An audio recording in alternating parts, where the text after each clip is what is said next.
Critical knee pain red flags for sports and fitness coaches. Hey, I'm Sarah from mostmotion, and I'm here with another video for every sports and fitness coach who wants to help their participants with long-standing knee pain, low-level knee pain, but don't want to get all technical about it. So what are the critical knee pain red flags?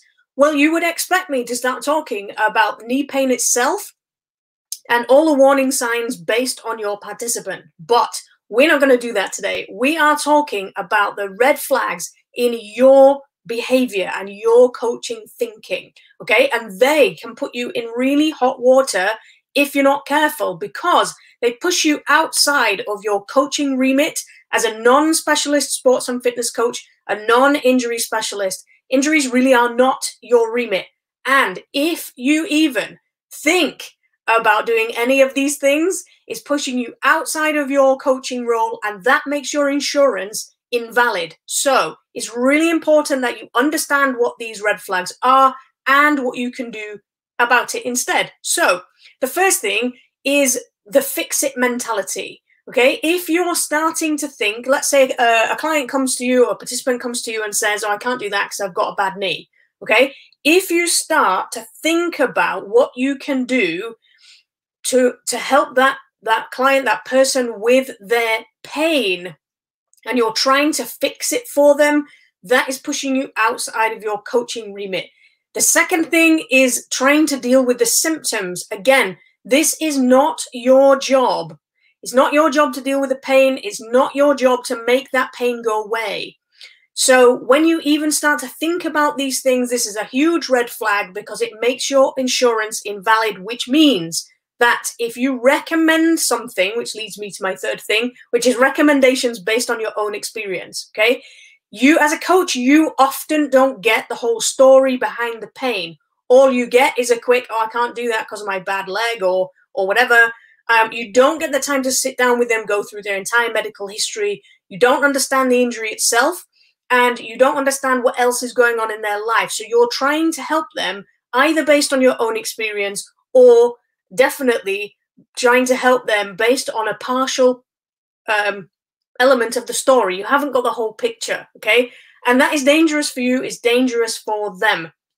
Because if they do something that you've advised based on your partial understanding of what's happening and they hurt themselves, then that, again, your insurance is invalid. So if they try and make a claim against you or where you work, then that's going to put you in hot water. But also your helpfulness then becomes part of the problem, because although you were trying to help, or although your intentions were good, that didn't result in a good outcome. And there's that's when you try to help with these three types of approaches. So with a fix-it mentality, with a symptom-focused approach, or recommendations based on your own experience, well, this helped, and what I mean by that is this helped me, so it should help you.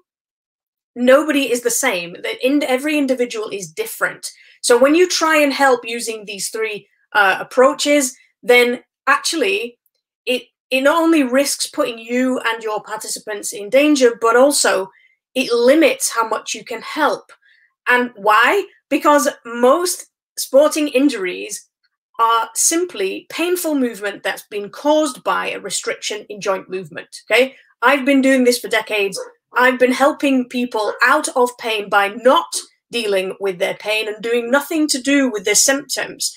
And so have my coaches. And when we start to deal with switching our focus from the pain to increasing the joint movement, we can make huge improvements for our people on the pain that they're having without ever having the intention of helping with that pain, if that makes sense. It sounds a bit counterintuitive.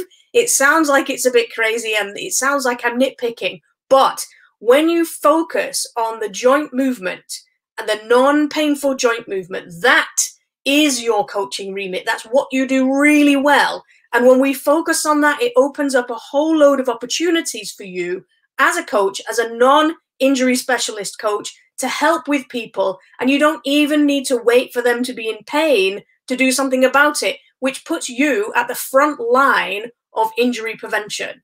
Because If you're focusing on improving joint movement in every single session that you do, regardless of who comes into your session, whatever age they are, whatever level they're at, you are keeping that pain at bay. And that is where you can really shine and really make the most difference when it comes to injuries. So the upshot of this video: stop thinking about fixing things. Stop thinking about the symptoms. Stop trying to make recommendations based on what's happened to you and other people that you know, and start focusing on what you can really make a difference with, and that is improving joint movement. So how do you do that? Well, that would take me ages to tell you right now. So I've put this all in a free training that you can get. It's called the Injury Hackers Solution to Knee Pain. You can grab it from the link in the comments or in the description. It's somewhere around here.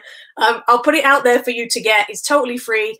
And make sure you watch it and fill in the one pager as you go through. You make all the notes that you can, because there's some really, really cool little tips and tricks in there. So thanks for watching, and I'll see you again next time.